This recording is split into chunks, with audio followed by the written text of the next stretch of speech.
So hi everyone, today we'll talk about text, and we'll talk about text in the framework that I have laid out before. So if you have watched previous videos about on strategy, we know that there are three main ways you can play the game to win the game. You can be a wolf, you can be a rabbit, or you can be a turtle.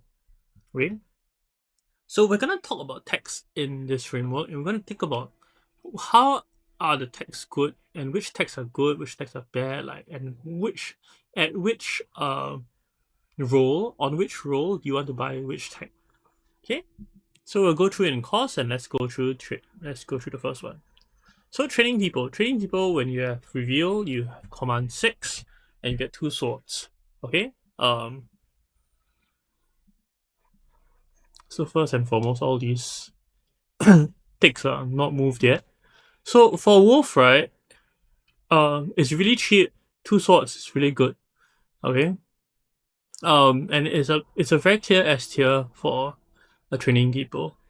For the other two characters, actually, right, it's actually really good as well. Um, it's not that you want to fight, but when you do fight, you want to have a certain degree of being unpredictable, right? So when you have training people, actually, like the amount of swords you have is not predictable. It's not as predictable, and so everyone has to kind of watch out for you. They cannot like under deploy or like mark you too closely. It's also very cheap and enables a lot of like um tech synergies. Like it enables Ixion, it enables some of the intrigues that require text. Alright. And so training people actually across everyone is A tier. Um, the rabbit and turtle still do want to win some combats, right? And anything that kind of helps out at a very cheap cost, is good. The additional reason why it's good for like the others because it only costs 1 when you have high console is free. So in most cases, like it gets picked up really quickly. Training people is a very good tech. Good early, good late. If you see it, you should buy it. Um, if you have 1 spice, I think if you have high console, even better. But I think at 1 spice, and if you have like excess spice to spare, you should definitely pick it up. It's good. It's great. Okay. So next we have Planetary Array. Planetary Array actually for I quite like this. I quite like this, but I don't think it's like S tier. But I think it's like actually pretty A tier for a combat build. Like especially once you have high console. When you high console, you definitely pick it up. When you don't have high console, then uh, if you have spare spice, then you'll consider it. Which is why I don't think like it's S tier. Like you definitely don't rush for it with a high console. Um, with the other two, actually, I'll say it's very situational. Like if you have high console and you have extra spice, you definitely pick it up. Right? If you have high console and you have 1 spice, like for trash, like, sure, you pay 1 spice to trash. I think it's pretty good and enables some of the synergies, but I definitely don't think it's bad. There are some games where this tech can absolutely win you the game. Like you just snowball combats from just and you just kept drawing cards and like can just act like a Holtzman engine by itself. Okay, next we have forbidden weapons. Forbidden weapons, it's mainly good if you're a wolf, right? And for most other cases, forbidden weapons is pretty bad. You don't really want to lose your points um, for 3 swords. But for wolf, I think it is S tier. It's S tier or A tier. Maybe it's more A tier. The reason is that I think that some thought still needs to put into it. So okay, I'll move it down to A tier. I really like the tech, but I do think there are some pitfalls for it. Like the main downside to forbidden weapons, right, is that you cannot do your one job as a wolf, right? Your job as a wolf is to catch your rabbits, right? And the thing about being a wolf is that you with forbidden weapons you cannot catch a rabbit on a line, so it's really hard to. And so because of that, you cannot really stop the rabbits from running away with the game. So when there are like multiple rabbits, right? Like for when there are 3 rabbits, actually forbidden weapons is very good. But when there are other people like who are trying to fight you and you have forbidden weapons, the rabbit player really gets away with a lot because you're in no position, and the other wolf player also is in no position to kind of contest the rabbits. So actually, that's why I think it's A tier. It's really good. Like if you have multiple wolves, if everyone's playing a wolf, like forbidden weapons just wins. But um, the downside of forbidden weapons is that you cannot catch your rabbits. Next up, we have servo-receivers. Servo-receivers is pretty situational depending on the leader that you pick, right? I think that most of the time, if you have high console, I think it is worth buying. There are only the only times when it's like A tier, right? It's like if you're playing like maybe like Staban and you need extra ring trigger. That's probably like when like servo-receivers like A tier. But most of the time it is a high console pickup, right?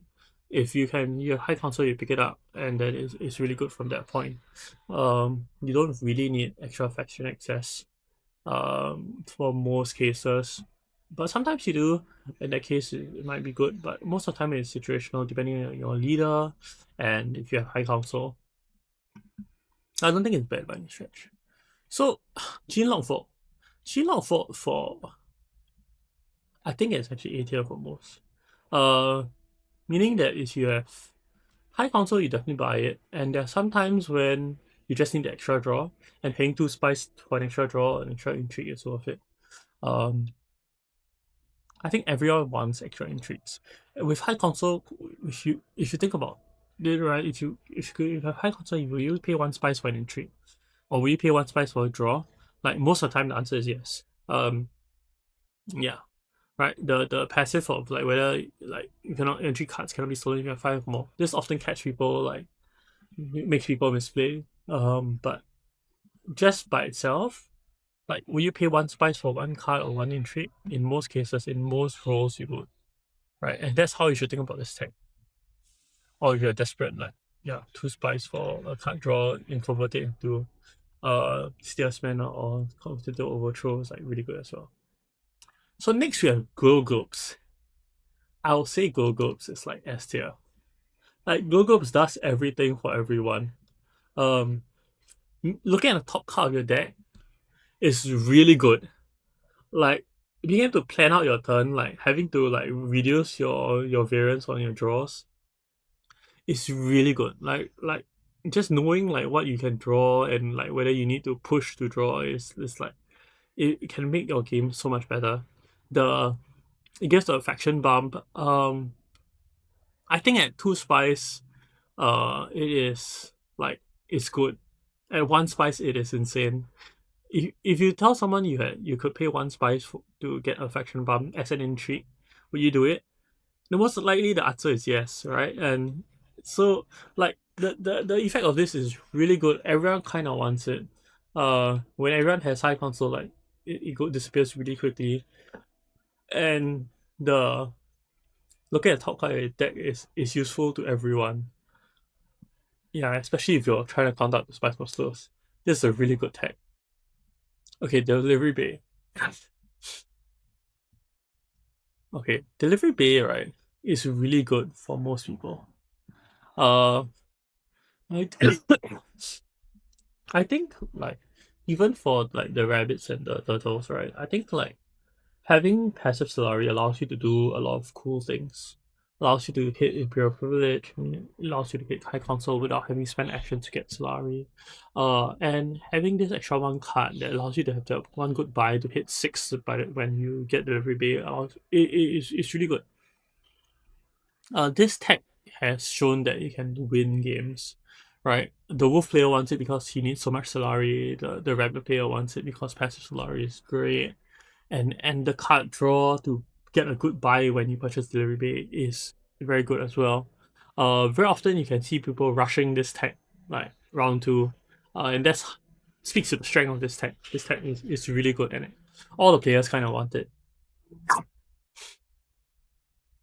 So Plasteel Blades. Is Plasteel Blades good? Plasteel Blades actually is really good.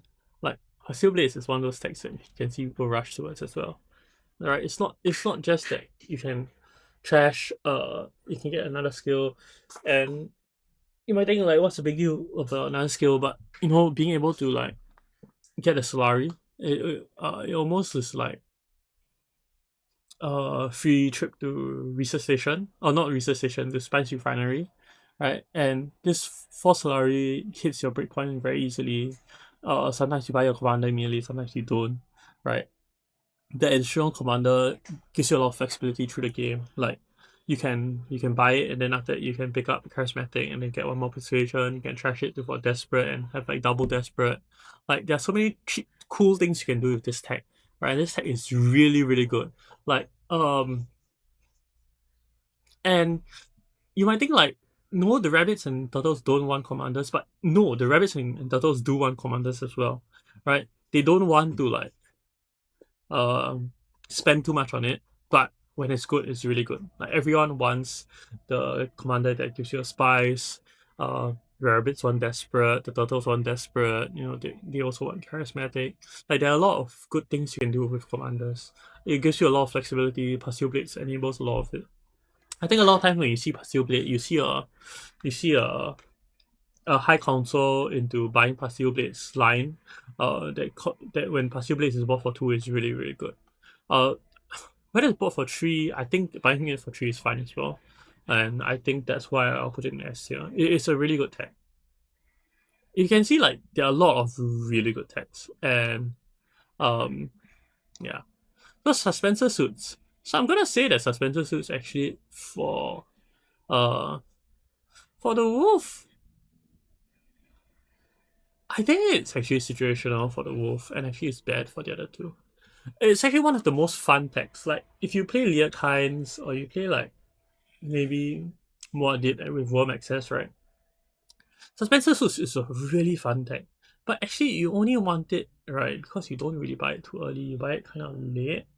Right? You buy it and you kind of want to uh you only kind of want it if you're a wolf, and then like, and it's a combo piece, right? It's a combo piece that combos very well with other cards that draw you intrigues. And if you have other ways to draw intrigues, it becomes really really good.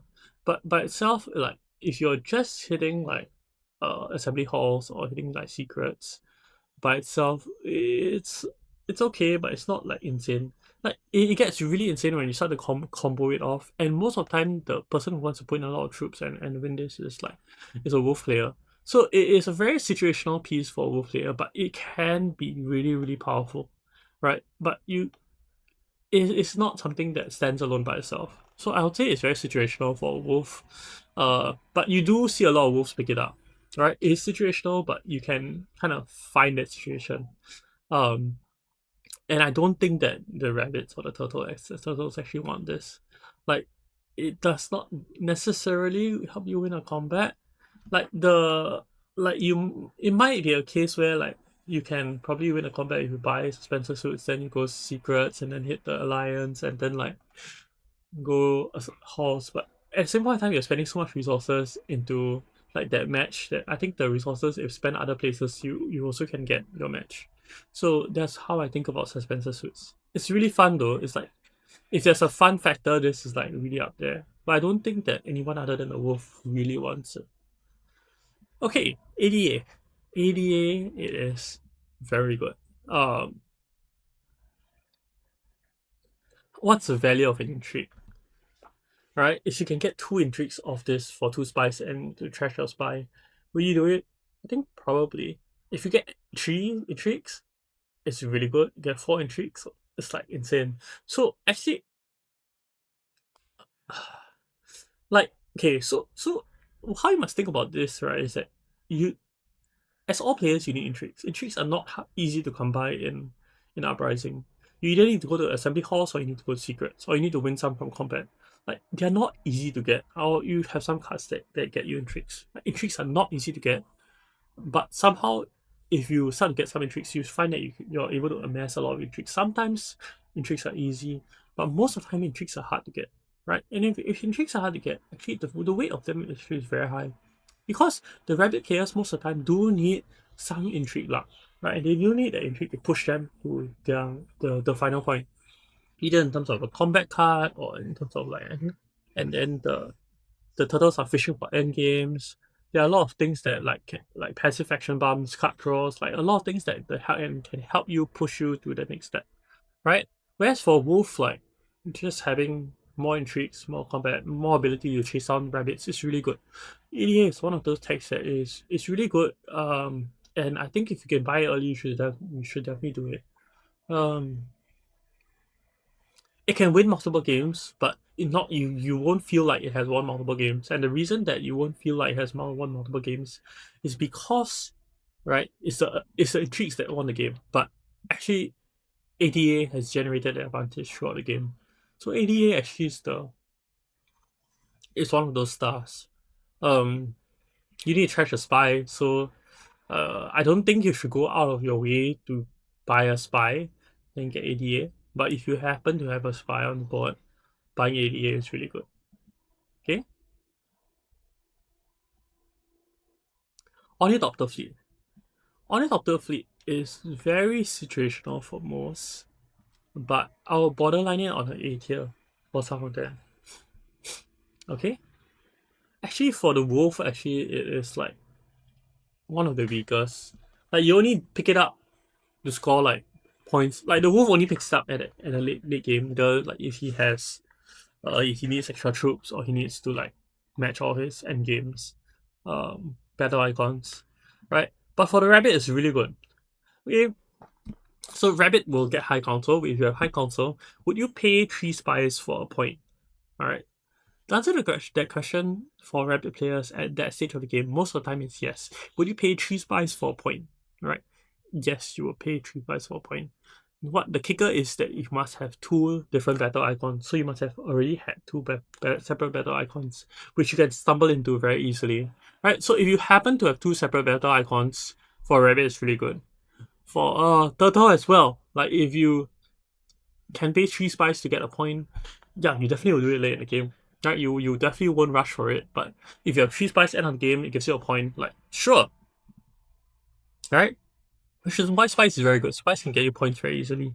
But it's situational as you just need to have um yeah, 2 different battle icons. Next is self-destructing messages. Okay, let's talk about how much I love intrigues. Intrigues win you the game. Right, this is really good. Everyone wants a persuasion. High console is great. It feeds into a lot of strategies, feeds into command, feeds into buying well, feeds into buying spice for slows. Everyone kind of wants it. The 2 intrigues are relevant, especially if you don't have any. So buying like 2 of them, is really good, right? Yeah, extra 1% helps you hit your spice for slows much more easily. Everyone likes this. Okay,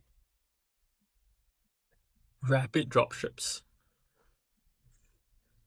Okay, I'm gonna say that it's situational for most.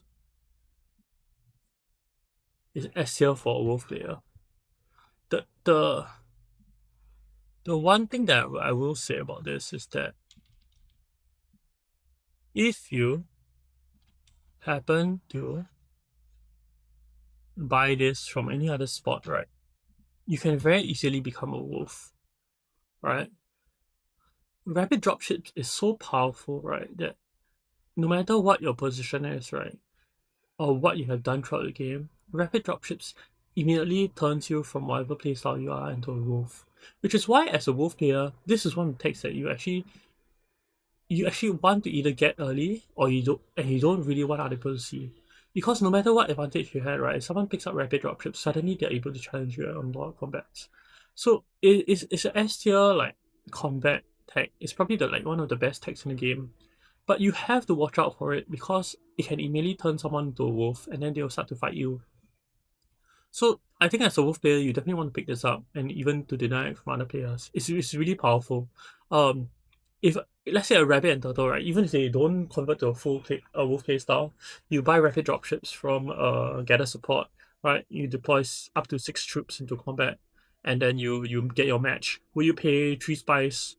Will you pay 3 spies an action for your battle icon match? You definitely would, right? So like even situationally, if you were to get a match or to win a combat, and spending the 3 spies, you definitely would do it, right? But I think the fearful part is when you're seeing this tag as a wolf is that hey, other players will also become wolves, so be careful. So next, right, we have spy drones. So spy drones, I would say that for most cases, right, it is S tier for wolf. For rabbits and turtles, I would think that it is quite bad. The reason is that it is quite expensive, right? It costs like 4 or 5 spice, and then you generate use Solari through the game. You can trash out more cards. As a rabbit, what are you trashing out? You're trashing out your spice masters, your daggers. Like you don't have too many actions to begin with. Like the 2 spice that you place aren't too relevant, um, unless you have some spice synergy, right? So it's not very good for a rabbit, right? Uh, the one case you need it is like maybe you desperately need to put 2 spies on board to play Spring the Trap, but then you're paying 4 or 5 spies for 2 spies. It's like really expensive. For turtle as well, like you don't, it doesn't really fit into your endgame your it fit into endgame points. It's so expensive. Like the spice could have become a point somewhere else. But for wolf, actually, I don't know if okay for wolf I actually don't know if it's S tier. It's really good, but I don't know if it's S tier. Maybe it's like A tier. Um, but it's good as well. I'm not the best user at it, but I think like some of the TDS players really like this card. You do need to set up for it, or you must have some sort of like ability to utilize it. Like if you have some spy synergy, and most of the time when you're buying it, right, you are placing one spy where it's very essential. Maybe you're placing a spy at the Land Strike Council for Swordmaster, right, and then it gets you another Solari and allows you trash. The trashing of this card is really good, right? So if it allows you to like skip like Swordmaster queue, if it allows you to accelerate your game, uh, it can be really good. So as a wolf, right, what happens is that you are spending a lot of your game to buy very powerful cards, right? You buy very powerful cards. You're trashing out your deck. Your deck is very thin already, and so when you trashing is something that is exponential. So when you're able to trash even more cards, right? Like your power level shoots through the roof at the late game. So it is really a very late game enabler, and the 2 spies for the wolf actually is relevant. Like having spies at places where you want them is really good. Um, but it is expensive. You do need to set up for it. But as a wolf player, if you uh, it can if if you have played against a good spy drones player, right? Their late game is very very strong, right? And so because of how it fits into this late game condition of being able to trash, right? And trashing was one of those conditions of a wolf that actually that you kind of want because you're buying cards that kind of impact the game state, the angle of the combat. Okay, so Panopticon. I think Panopticon is bad for Rabbit, but I think it's S tier, and it is one of the enablers for Turtle. So it is S tier for the turtles as well. The spy is very relevant. The spy is, I think, when you think about it, right? Would you like Holtzman and being able to draw an extra card every round is very relevant. A spy every round is an extra card every round, and a troop every round is very relevant as well. So let's say you can get a troop every round. You know, you can throw in so many troops into combat. All right, the troop economy goes out of whack. So it's a S tier card for Wolf and Turtle. Like it allows the Wolf to do very degenerate things. Like suddenly you don't need to focus on factions. You can just focus on chasing down that one faction. You can pressure a lot of uh, things differently because of your extra troops. It's a very good tech for Wolf and Turtle, and you can see players rush for this. It's a game defining tech. So navigation chamber. Um, I would say in most cases, this card is bad. There are some cases where um the rabbit player kind of wants this, but imagine that. Okay, I think I'm gonna use best case scenario is with the high council. Will you pay 4 spice for a faction bump? Uh, most time the answer to the question is no. 4 spice you would pay for 1 victory point. Half a bump is not half a point. It's not 1 point. It's like slightly worth slightly less than half a point, right? Especially if like other people have action bumps as well, right? The being able to go to board spaces and it costing 1 less, is relevant, but I haven't seen it being abused to like a major extent. In fact, as a rabbit player, you don't even have Swordmaster. You kind of want Swordmaster with this, but then it's like so awkward as well. I think it's like a win more card, and sometimes if you have extra spice, you get it. But paying 4 spice, if you want that 4 spice to become like a point, right? And very often or not, it doesn't become a point. And I think that most of the time, it's too expensive, right? It's like expensive Glowglobes. That's how I would think of this tech. Okay, Choam. Choam is great. Okay, I think it is S tier for turtle player. I think that if you are a rabbit, or if you are a wolf, maybe it's like A tier, or a bit more situational, but it's really good. Being able to complete contracts to draw a card is it's a late game engine.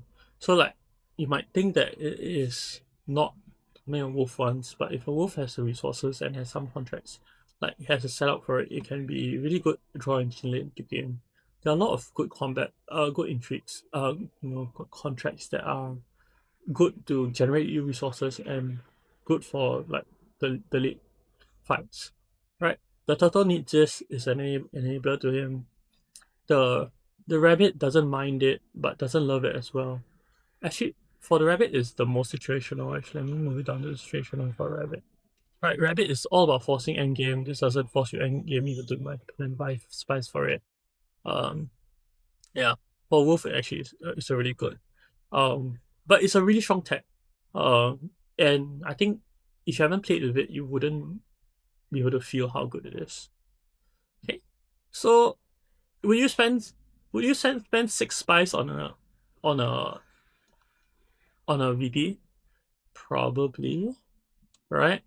You probably will spend 6 spice on a VP late in the game, but I think 6 spice is a bit expensive for a VP. So I'm saying 6 because I know it's at the end of the video already, but it's like I'm like saying 6 because like text costs 1 less with high console, and a lot of text times you're looking at text through the lens of with high console. Right? Will you spend 7 spice on on a VP? Well, yeah, a VP is a VP. Early in the game, you definitely will, right? But I think that amount of spice becomes a VP either way. You just need to decide where you want the VP, and this is an option for VP. It's very situational.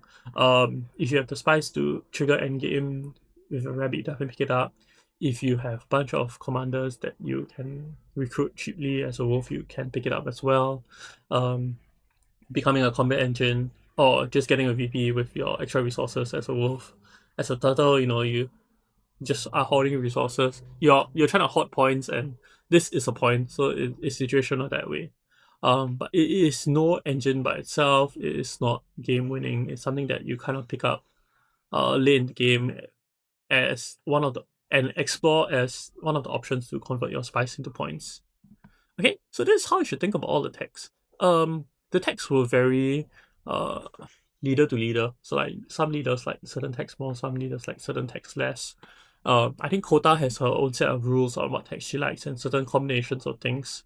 Um, but all in all, you see that there are a lot of great texts to buy. And most of the ones that are S tier, right? There are some like cheap techs which are S tier for all, and in that case, right, I think this actually is like everyone becomes a wolf, right? So like rapid dropships, maybe not so much self-destroying messages. Maybe this is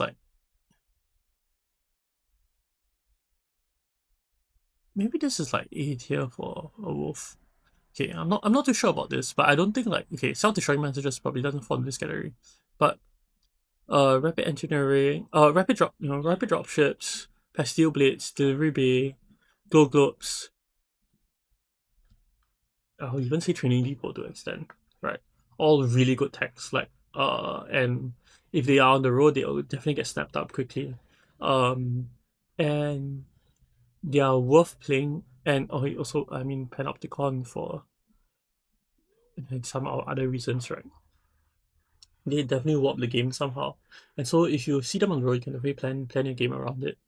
Or if you're like me, you can plan your game around forbidden weapons. Uh, and then then just hope the rabbits are not good enough to hit 10 points in time. Yeah. So I hope you enjoyed this video. I hope it helps. Thank you for watching. See you around.